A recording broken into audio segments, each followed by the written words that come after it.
નમસ્કાર જુહાર, હું છું દીક્ષિત અને તમે જોઈ રહ્યા છો દીક્ષિત ડામોર બ્લોગ્સ. નવા બ્લોગમાં પરિવાર બધાનું સ્વાગત છે. આઈ થિંક કેટલા વાગ્યા છે, ટાઈમ શું થયો છે ભાઈ?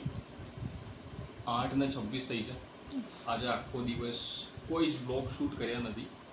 હવે અત્યારે આપણે બ્લોગનો ટાઈમ શૂટ કરવાનો એકચ્યુઅલમાં શું છે કે અત્યારે હું છું ગામડે. હવે જમવાનો ટાઈમ થઈ ગયો છે એટલે મસ્ત ઊંઘ લીધી. આજે ફર્યા ભર્યા બધું મસ્ત. પોતાને ક્યારેક પોતાને ટાઈમ આપવો જરૂરી છે.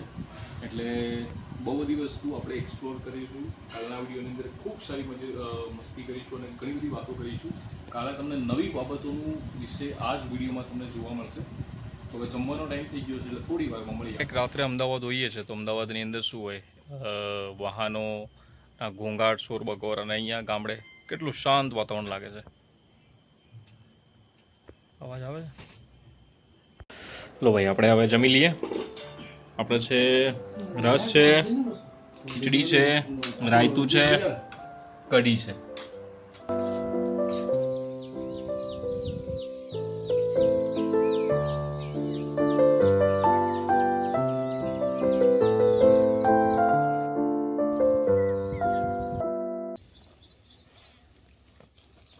તો મિત્રો, આજે હું અહીંયા આંબો રોપી રહ્યો છું.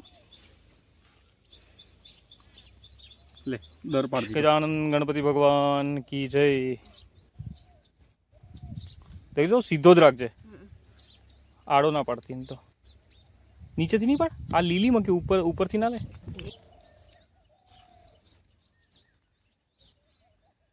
ચલો, એક અહીંયા રોપાઈ ગયો છે, એક અહીંયા અમારે મોટો થઈ ગયો છે. ફતેપુરા ઘરે સાફ સફાઈ ચાલે છે. જો આગળ ઘરની હળદર અમે દળાવીને મૂકી દીધી છે. કેટલો કચરો નીકળ્યો છે! એટલો બધો કચરો હતો નહીં મમ્મી? સરસ થઈ ગયો. આખી મનીવેલ અહીંયા સુધી હતી. સરસ થઈ ગયો. ચલો, ચોખ્ખું થઈ ગયો હવે.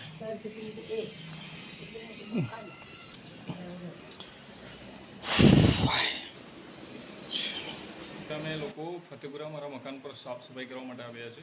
એટલે બધી સરસ મજાની સાફ સફાઈ કરી નાખી છે. થાકી જયો, ગરમી થઈ ગઈ છે. પેલું સામે જે ઘર દેખાય છે ને, ત્યાં નજીકમાં એક આંબલીનું ઝાડ હતું. આંબલીના ઝાડની અંદર પોલું હતું. એ પોલાની અંદર નાગણ રહેતી હતી. એટલે એ નાગણ ખબર નથી કે એટલે ખાલી ભાઈ નાગણ છે એમ. એટલે ભાઈ ઝાડ કાપ્યું એટલે એની અંદરથી ફૂફાડા મારીને બહાર નીકળી. ખબર પડી એટલે એને મારી નહીં, પણ એક છોકરાને હું મારે ત્યાં બોલાવ્યો. એ સાપને આ તે બધું પકડે છે ને કરે છે. એટલે એમને પછી એક પાઇપનો ટુકડો લાવ્યા. પાઇપના ટુકડાની અંદર લાવી અને પૂરીને પેલો સામે ત્યાં ડુંગર દેખાય છે ત્યાં એને છોડી આવ્યા. પણ છોડી આવતી વખતે ફૂફાડો મારીને 5 ફૂટ ફાળ દોડી હતી. એટલે ખરેખર ભાઈ ધ્યાન રાખવા જેવું તો છે. પહેરી લઈએ. મમ્મીને એમના ભાઈને ત્યાં ફેરવી લાવું હો.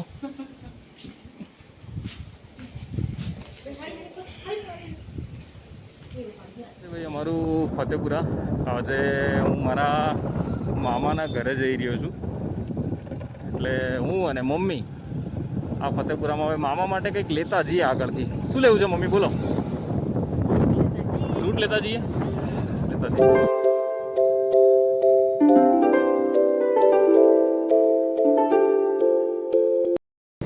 આ છે ભાઈ અમારો વલ્લૈયા રોડ ફતેપુરાનો.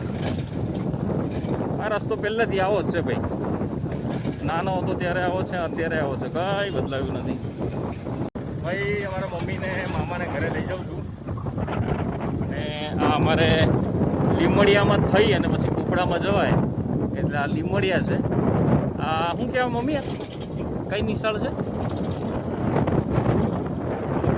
લીમડિયા આંગણવાડી કેન્દ્ર તારે પ્રાથમિક શાળા છે ત્યાં ભાઈ. સામે પેલા 2 ડુંગર દેખાય છે, નાની નાની ટેકરીઓ જેવી. ત્યાં મામાને ઘરે પેલા બહુ ભેંસો હતી. એટલે તેની નીચે અમે લોકો ક્રિકેટ રમવા માટે આવતા અને ભેંસોને લઈને જતા ચરાવવા માટે મામાના છોકરાઓ સાથે. હવે બધું બદલાઈ ગયું છે.